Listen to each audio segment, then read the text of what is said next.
I think this will end up being a YouTube only video, probably because it's going to be really stream of consciousness. It's going for 3:30 p.m. on, Sunday, February 8th. And I just got home from back-to-back meetings. Well, one was a local neighborhood organizing meeting. And then after was a little crafternoon sit and knit, or actually we were all working on sewing for the most part at our local coffee shop. So I am just now sitting down to film to get work done today. And yesterday I actually took a half day. I quit working pretty early for me, about 5 p.m. and I didn't make the rest of the videos I had planned on filming. And instead, let me grab my basket here. I tried to finish this skirt I started ages ago. For me, it is a linen and wool skirt that I've been working on for months and months, and I just haven't had time because I can't talk to y'all and film and sew by hand because I gotta pay attention to what I'm doing. So I can only work on it in very limited amounts, usually very late at night by flashlight. I have like a little neck light that I wear. So I reached a point yesterday, I was like, I'm just not in a great headspace. I got to a little bit of an argument with somebody on Blue Sky that I was trying to use as an opportunity for education. And I'll probably make a whole video on that after this, because I think there was a lot of really useful conversation that came out of that, not with the person who was mad at me, but with other folks. And so I was up last night late. So I was up really late sewing by hand. I find sewing by hand very, very meditative. I was listening to my book a little bit and then also chatting with my kid while she was working on some drawing project, probably a commission. Both of my daughters are full-time college students, but then people also commission them to do various works of art. Ruth does a lot more digital art and Bea does a lot more acrylic on canvas. And I gravitate much more toward fiber arts and sewing. So anyway, I find it very, very soothing, very comforting to sew by hand, especially tiny, tiny little stitches. So finishing this skirt, and I actually was working on the pockets. I try to use scrap fabric or really contrasting fabric that has some kind of emotional connection for me for my pockets. And this is from an old feather decker cover from when we lived in Germany. Hang on, people are texting me.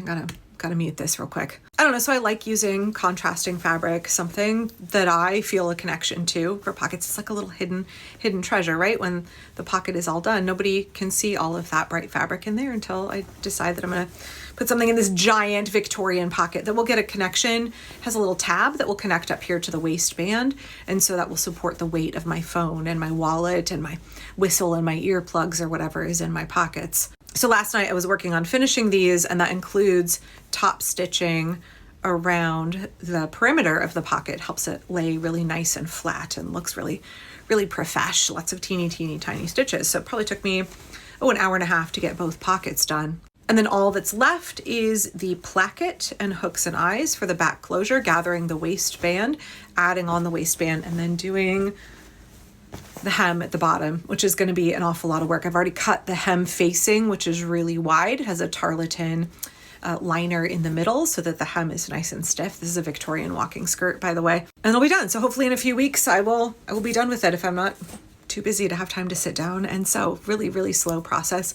I'm a big fan of slow, sustainable fashion. I think I said in a video a while back when I mentioned this skirt, the inside is an old tablecloth, a 25-cent tablecloth, and the outside is mill end fabric that I bought. It's got some slubs and imperfections in it, and it is, I think, 80% linen, 20% wool. So normally I feel pressure to crank out like 4 to 8 videos a day. I think I did 3 yesterday, and one of them immediately got a copyright strike, which I immediately disputed because a commentary is a transformative fair use of a copyrighted clip that's like a couple seconds long. Whatever, I'm sure I'm going to win the appeal. They've got 7 days to respond. So typically if I don't film a lot of videos on a Saturday, if I don't cover enough topics, and I feel that kind of pressure to cover so many subjects, I feel that sense of urgency, and it's really hard for me to dial it back.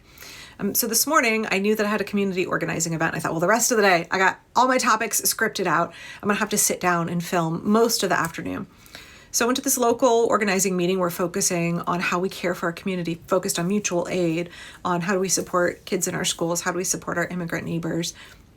And toward the end of that, one of the community members was like, hey, do you want to come to this craft group afterward? It's at the local coffee shop. And originally I was like, no, I got too much work to do. And then I thought for a second, you know what, fuck it. I'm going to go hang out with people and sit, and it'll be like the before times where we're just having a conversation. We're all working on our crafts. It's been a long time since I was able to go to my knitting group or to do a crafternoon event, which is essentially what this was. And I guess after 5 minutes of this lead in, thanks for letting me ramble a little bit.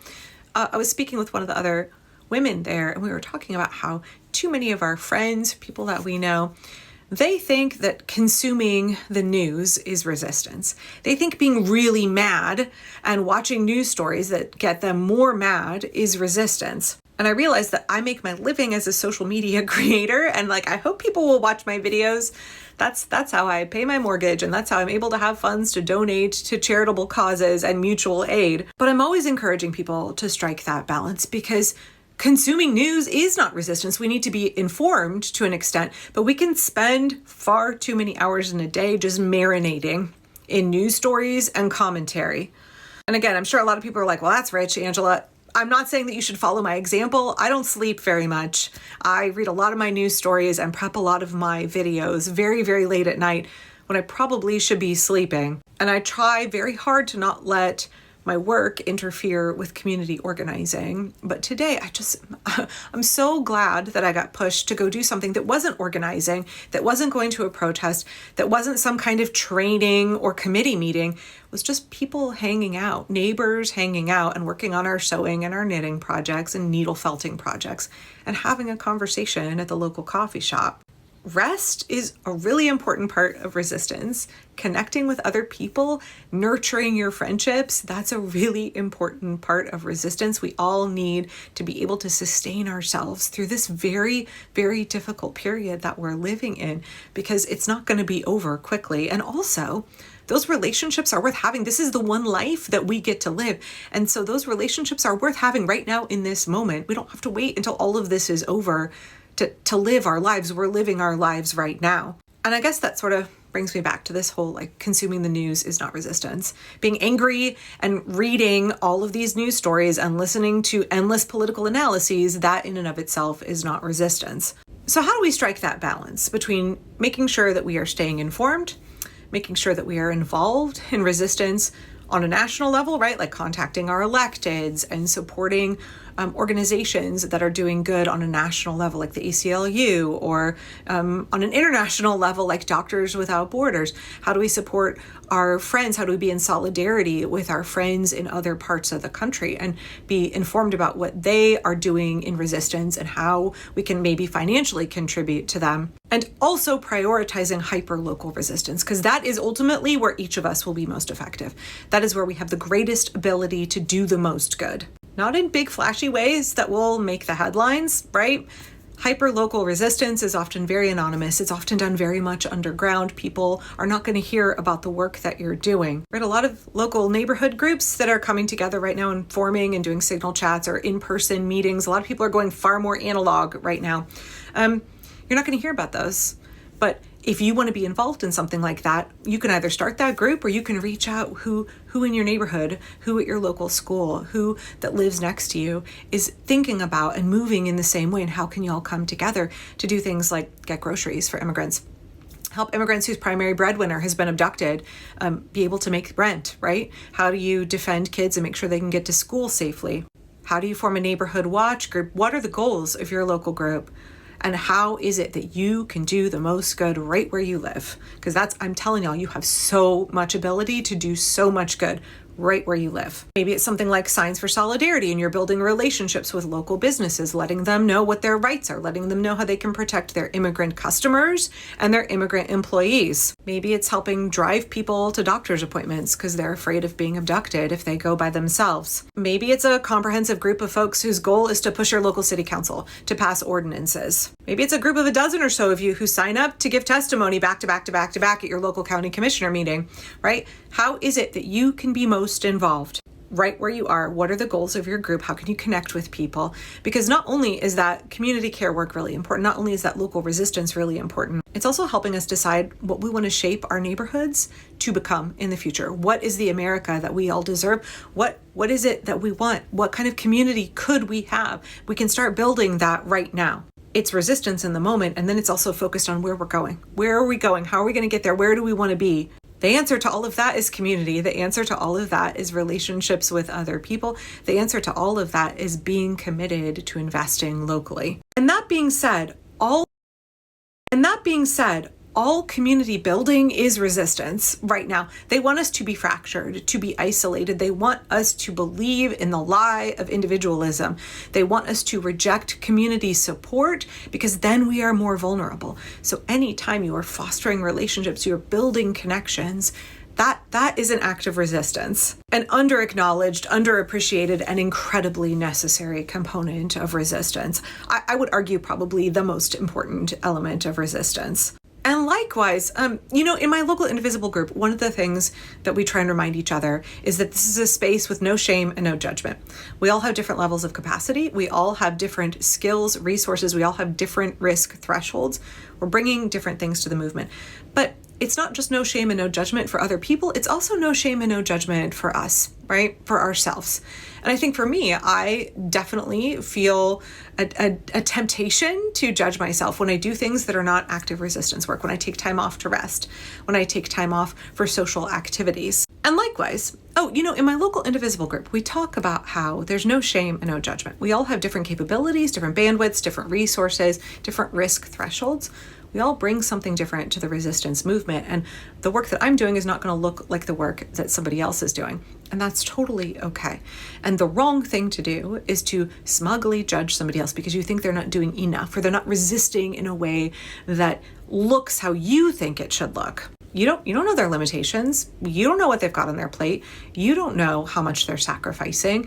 And instead, we want to encourage people like, that's awesome that you're doing that. That's fabulous that you're wearing that button or that you are calling your electeds. Instead of being like, that's not enough. That's not going to do anything. You're taking time to go on vacation. You could have been at this protest. Too often in leftist spaces, I think we have the temptation to judge other people and their actions in the movement and find them lacking. And I'm going to push back against that every time because you don't know somebody else's limitations. You don't know what they're capable of. Instead of judging them, how about you support them? How about you encourage them to keep going, right? Encourage them and provide the support and connections so that they can maybe level up and do more. Or if they are giving everything that they have, then that's awesome. Let's appreciate and honor that. If you want to have solidarity, and solidarity is requisite for us to be successful, you got to have no shame and no judgment. And that's not just for other people, it's also for ourselves. And that is something that I really, really struggle with. I understand that's Protestant work ethic guilt that I have not fully unpacked, what have you. But I very much feel that if I'm resting and that I'm not being productive and I'm wasting time that I should be giving to the movement. So I'm trying to reframe that very much as like, hey, I need to rest. That is an important part of resistance, is for me to take time to make sure I'm not running myself into the ground. I need to stop judging myself for doing things like taking the afternoon to go and do a social event, to go hang out with other people. And I find it easiest to not be harsh on myself if I frame those both rest and also social outlets, artistic outlets, creative outlets, connection with other people, partying, relaxing, hanging out. If I frame all of that as a component, a necessary component of resistance, it's much easier for me to not judge myself quite so harshly. And then to make time to do those things, to make time to rest, to make time to connect with other people, to make time to have some kind of social and creative life. And I guess this is maybe a little bit me confessing that I struggle with these things, but also you can hold me accountable. I appreciate when people in the comments are like, Angela, stop arguing with trolls, or Angela, why are you posting at 3 a.m.? Go to bed. Thank you to the random strangers on the internet who decide that they're going to mom me from a place of love and compassion and caring. I appreciate you. In the moment, I may be like, I'm going to keep posting at 3 a.m. and not go to bed, even though you told me to, but I appreciate the care very much.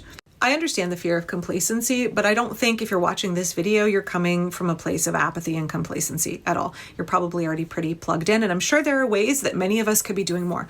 We are learning how to build our capacity, our bandwidth. We are learning to level up and get to a place where we are taking on those bigger disruptive actions, but it doesn't actually require all of us to run ourselves into the ground. None of us should be running ourselves into the ground.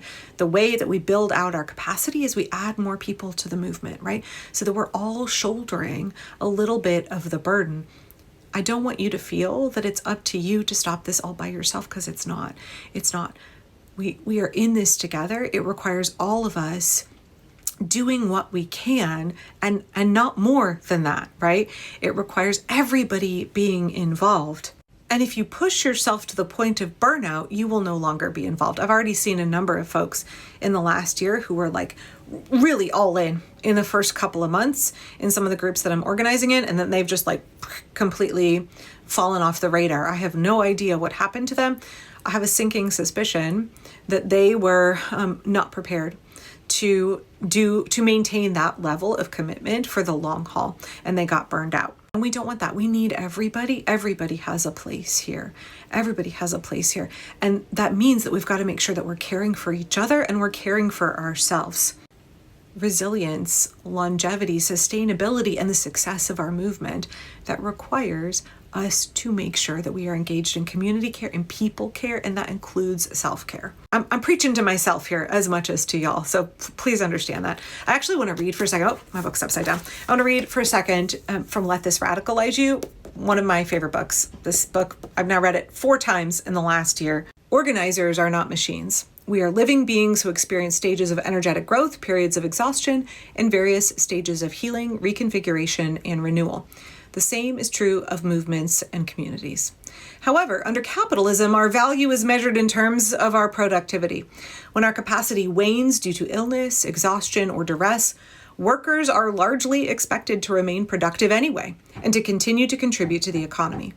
When we fail to do so, we are viewed as less valuable and made to feel inadequate or even burdensome, and we are at risk of disposal. It is unsurprising, then, that this mentality manifests itself in our movement work.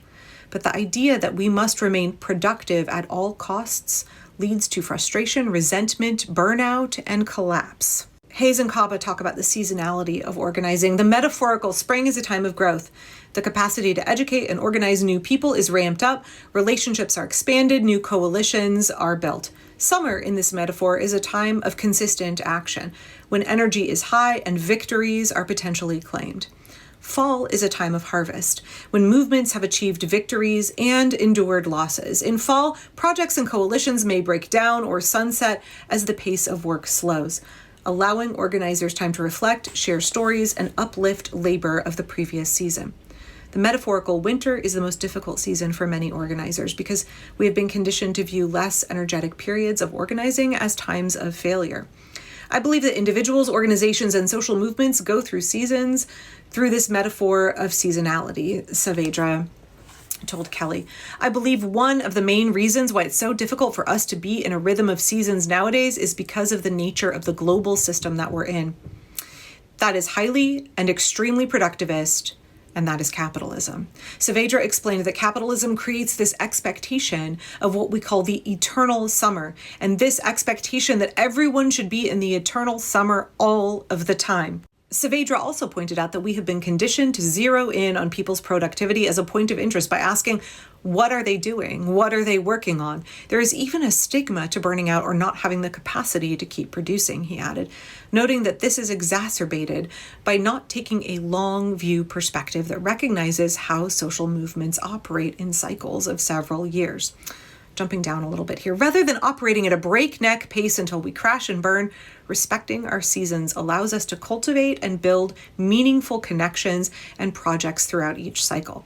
As Saavedra told us, in order for us to be effective, meaning doing the right thing at the right time, we must recognize which season we are in, honor it, and most importantly, protect it. I find this really compelling, not just the ebb and flow that we go through on a weekly basis, but also seasons. Like there are moments when you may find that not only do you need a Saturday afternoon off, or not only do you need to go and take a vacation for a couple of days here and there, but you may need to step back quite a bit. Illness, other things happen in your life, caregiving obligations, or just sheer burnout. Likewise, it's okay for there to be periods where we're like really, really energetic and motivated and we're doing all of the things.